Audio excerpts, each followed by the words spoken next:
Yeah, I don't know if it's a massive problem, but it's a challenge we've been trying to fix for a while. Alright.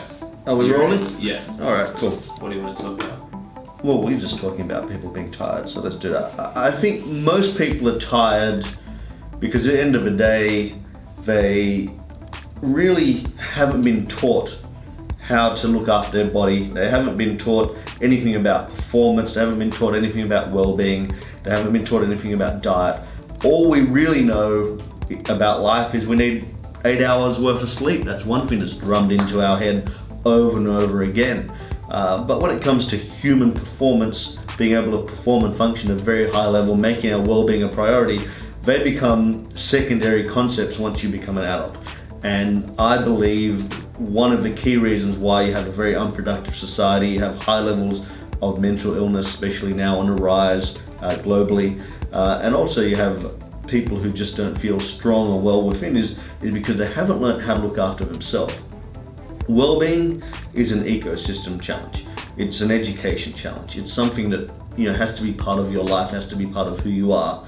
And if you can understand that, then you can understand that sleep is one part of the equation. It's not the whole equation. If you want to feel energized, if you want to have great levels of energy, if you want to take on the world and do whatever you want, you have to understand how to use sleep as a tool along with everything else. Diet, how do you use diet as a tool? How do you use exercise as a tool? How do you not burn yourself out at the gym so you can keep going all day but still be fit and healthy and have a healthy heart and be able to keep pushing? And how do you stay energized mentally?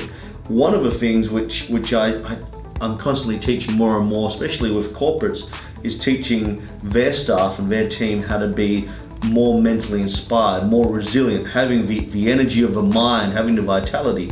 And that comes down to a lot of creativity work you have to do. You have to spend the time working on ideas and playing around and drawing and finding that creative space inside, researching and being interested in life. You have to find a purpose, a calling, a passion. That's usually what energizes you. If you can get that right, sleep and diet and exercise and things like that are a secondary concept. The main thing, to feeling energized is to have something you're energized about.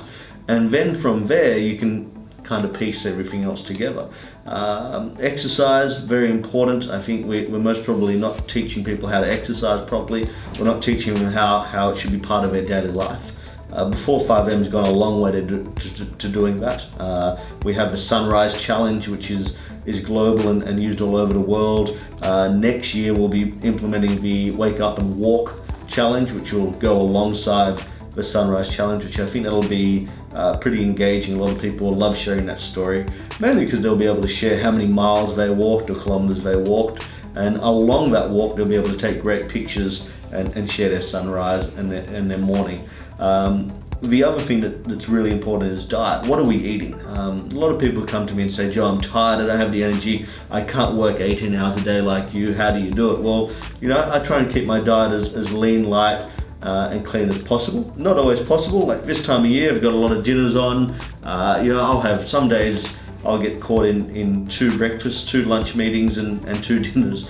And that's not always easy, but more often than not throughout the year, I try and keep my diet as lean, clean and light as possible. And then, sleep. I don't need a lot of sleep. Joe Duncan doesn't need a lot of sleep, but my ecosystem and everything in my life works in a way which I only need 6 hours or so sleep. And really, once you understand it's an ecosystem issue and you don't have all these other stresses and you don't have all these other things pulling you apart, you can perform at a very high level.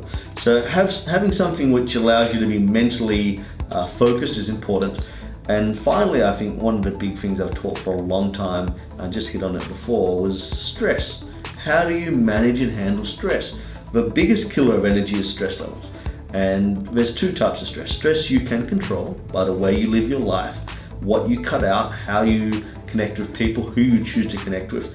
That's the main thing you're in control of. And then there's stress which comes on throughout life. Things happen and how you handle that.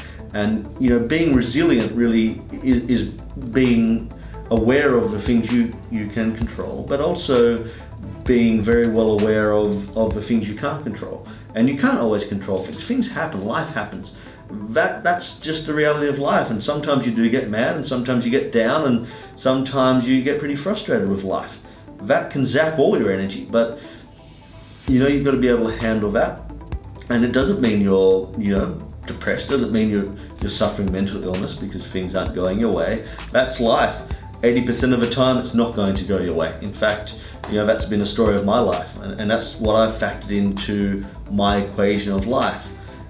I know for a fact that 80% of the time, things aren't going to go my way. Things aren't going to work out.